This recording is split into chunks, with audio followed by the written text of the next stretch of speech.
stage ပေါ်မှာဆွေးနွေးရလဲတော်တော်စိတ်ဝင်စားဖို့ကောင်းတာလဲတွေ့ရတယ်ဆိုတော့ဒီအထဲကနေ highlight လုပ်ပေးခြင်းနဲ့အထူးအကြောင်းအရာလေးများရှိပါသလားရှင်ဟုတ်ကဲ့ခင်ဗျာhighlight လုပ်ပေးရမယ်ဆိုရင်တော့ကျွန်တော်ဒီ cultural creative ကပေါ့နော်ကျွန်တော်ဒီလက်ရှိမှာလဲဒါကအခုဒီ trend တစ်ခုဖြစ်နေတယ် creative industry ကလည်းလက်ရှိမှာအရန်ကိုအောင်မြင်နေတယ်ပေါ့နော်အဲ့တော့ PowerPoint ထဲမှာလည်းကျွန်တော်ပါပါတယ်အခုနောက်ပိုင်း ranking ကလည်းမြန်မာကတက်လာပြီပေါ့နော်တက်လာပြီဆိုတဲ့အတွက်ကြောင့်ဒါကျွန်တော်တို့ဒါလူငယ်တွေလည်းဒါအရန်ကိုစိတ်ဝင်စားမှုကောင်းအောင်ပေါ့နော်ကျွန်တော်တို့ကဒါက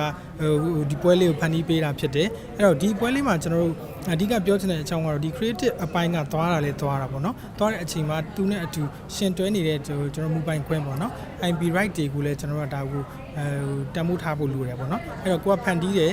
နောက်ကနေပြီးတန်ဖိုးထားပြီးတော့ဒီအပေါ်မှာအခွင့်အရေးကိုမယူတတ်ဘူးဆိုရင်တော့ဒါကတော့သူတမင်မွေးကြဆိုင်ပေါ့နော်အဲ့လိုမျိုးဖြစ်နေမယ်လို့ပဲကျွန်တော်ယူဆပါတယ်ခင်ဗျဟုတ်ကဲ့ပါဆိုတော့ဒီ culture နဲ့ creative ဒါဆိုလို့ရှိရင်တော်တော်လေး match ဖြစ်တဲ့စကားလုံးပေါ့နော်ဆိုတော့မြန်မာနိုင်ငံကကြတော့ဒီ culture နဲ့ပတ်သက်ပြီးတော်တော်လေးကိုကြွယ်ဝတဲ့နိုင်ငံဖြစ်တယ်ဒါကို creative ကောင်းကောင်းလုပ်ပေးနိုင်တဲ့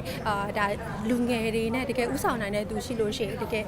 အလားလာအရန်ကောင်းတဲ့အရာတွေကိုတွေ့ရတယ်ဆိုတော့ဒီလိုမျိုးပွဲခန်းသားတွေကိုအခုလိုမျိုးဒါပြည်သက်တန်ရုံလိုမျိုးအဖွဲ့အစည်းတွေကဥဆောင်ပြီးတော့လုပ်တဲ့အပေါ်မှာအကိုရဲ့အမြင်လေးလည်းသိချင်ပါတယ်အင်မတန်ကောင်းမွန်တဲ့ဒါခြေလှမ်းတစ်ခုပါပေါ့နော်ဒီ project ရဲ့ name ကလည်းဒါဖူးပွင့်စပေါ့နော်